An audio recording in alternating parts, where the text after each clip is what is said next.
Osteoarthritis बहुत ही common arthritis होता है, जिसमें कि जोड़ों का गैप कम हो जाता है, जोड़ों में ग्रीस खत्म हो जाती है।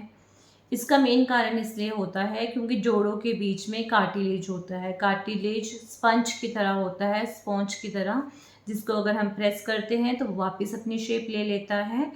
और अगर उसको हम फोल्ड करते हैं तो वापस वो अपनी पोजीशन में आ जाता है।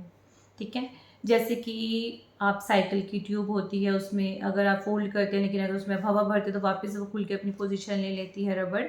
तो इसी तरह से। ठीक है, और कार्टिलेज के अंदर ना तो खून की नसें होती हैं, ब्लड वेसल्स नहीं होती है, नर्व्स नहीं होती है जो ब्रेन से सिग्नल लेके आती हैं, मतलब कि पेन की सेंसेशन नहीं होती है।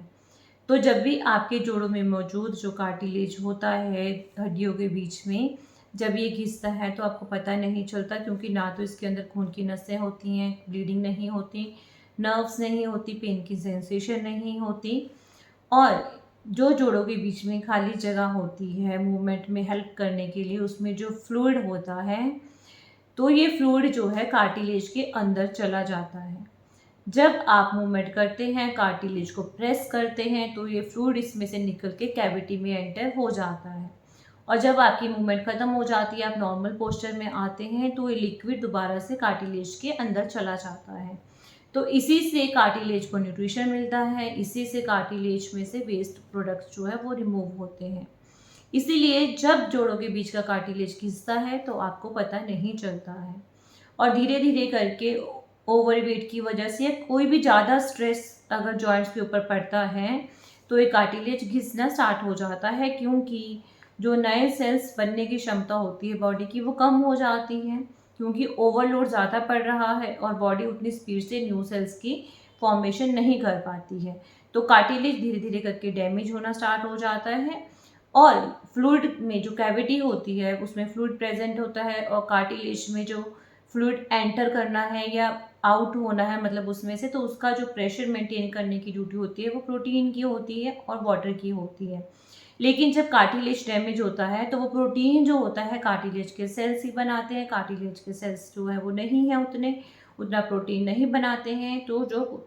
फ्लूइड जो होता है उसका इम्बैलेंस हो जाता है, उसकी क्वांटिटी उसकी क्वालिटी के ऊपर इफेक्ट आता है, और धीरे धीरे करके जब कार्टिलेज घिसता है तो दोनों हड्डियां जो है आपस में रगड़ खाना शुरू कर देती हैं, जिसकी वजह से स्क्रैच पड़ना हड्डियों के ऊपर स्टार्ट हो जाता है। तो हड्डियों के सेल्स भी, जो हड्डियां होती है वो भी अपने सेल्स को इंक्रीज करना शुरू कर देती है, जल्दी से बनाना शुरू कर देती है, उस पोर्शन को हार्ड कर देती हैं, जिसकी वजह से और ज़्यादा स्टिफनेस हो जाती है,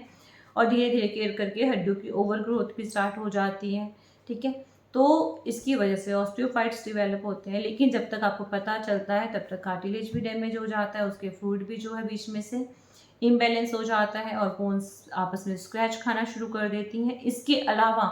जो उसके आसपास के स्ट्रक्चर्स होते हैं, जैसे कि लिगामेंट है जिसने हड्डी को हड्डी के साथ जोड़ा है, उसके ऊपर टेंडन्स है जिसने कि मांसपेशियों को हड्डियों के साथ जोड़ा है, या आसपास के जो फाइबर के टिश्यू हैं जिसने उसको पूरा जॉइंट को, जोड़ को